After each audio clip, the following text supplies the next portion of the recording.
My name is Claire Whitmore. I am 67 years old, last Thanksgiving. My daughter-in-law stood up in front of 20 people and changed the way I saw my own family. Forever, the table was beautifully decorated, white plates, crystal glasses, a golden turkey sitting in the middle, the kind of dinner people photograph and post online. The kind of moment that looks perfect from the outside, but nobody saw what happened underneath. My daughter-in-law, Madison, lifted her glass and smiled. Starting next year, holidays will be at my parents' house, she said. Everyone looked at her. She continued, they have more space. It just makes more sense. Then she looked directly at me and Claire. You're welcome to come if there's room. If there's room. 6 words, 6 simple words. But they carried years of pain I had been pretending not to feel. I looked across the table at my son, Ethan. I waited for him to say something. Anything. I wanted him to look at me and say, Mom, that's not what she meant. But he didn't. He kept staring at his plate. So I smiled. I placed my fork down. That sounds lovely.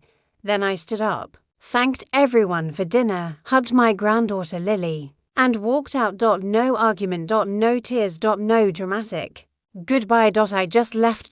Because sometimes the moment you stop fighting for a seat at someone's table is the moment you finally understand you were never supposed to beg for one. Welcome back to Life's Secret Pages.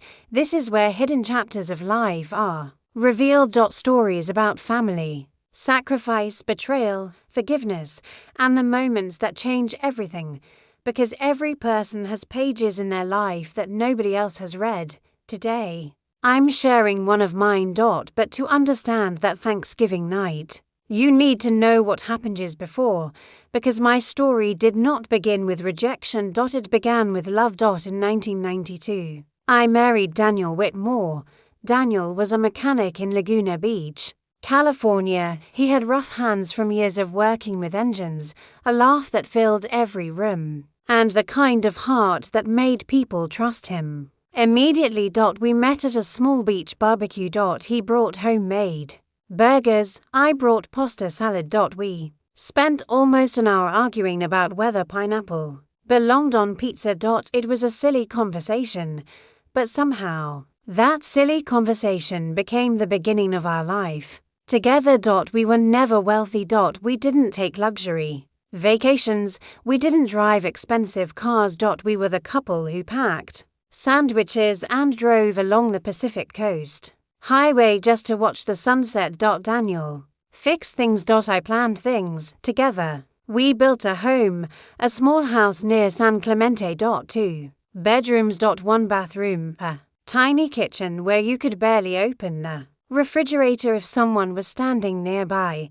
But it was ours, and every corner held a memory. Our son Ethan was born in 1994. Daniel always said he was the best thing we ever created. Then life changed. Daniel got sick on a Tuesday morning.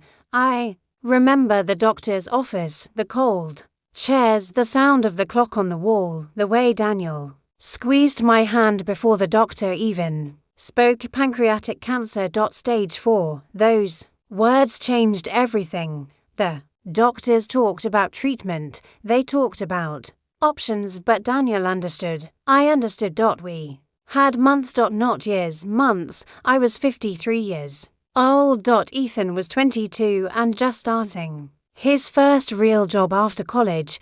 That night, Ethan came home and found me sitting at the kitchen table. The same table where Daniel and I had planned our future. The doctor says Dad is sick. I whispered. Ethan sat down. Neither of us cried immediately. Sometimes pain is so big that your body does not know what to do with it. Daniel lived for 5 more months, 5 months of hospital visits, 5 months of pretending everything was normal, 5 months of holding the hand of the person you love while slowly learning how to live without them. After Daniel passed away, I went back to work 3 days later. People told me I was strong, but the truth was simpler. Bills still arrived. The mortgage still existed. The light still needed to stay on. Life keeps moving. Even when your heart stops. I worked at Pacific Coast Community Bank for 39 years. I started as a teller, then I became a loan officer, then assistant manager. Then branch manager for nearly 4 decades. I helped people with money decisions. I helped young couples buy their first homes. I helped families rebuild after difficult moments. I helped small business owners survive. I knew paperwork. I knew contracts. I knew exactly what one signature could mean, because a signature is not just ink. A signature is responsibility, and I would learn that lesson later. When Ethan moved away, I thought he would always remember where he came from. Our little house. Our old car. The dinners at the tiny kitchen table. The sacrifices. But slowly, things changed. The house became the old place. My career became working at a bank. The struggles we survived became stories he rarely mentioned. Then he met Madison Carter. Madison was beautiful. Confident. Ambitious. She worked for a luxury wellness company in Newport Beach. Her world was expensive restaurants, designer clothes, and perfect photos. The first time she visited my house, she looked around carefully. At the old furniture. The family pictures, the small kitchen. She smiled. This is cute, she said. Cute. Not comfortable. Not warm. Cute. I ignored it. I told myself she was young, she would understand. Eventually, that was my first mistake. My second mistake was believing my son would notice.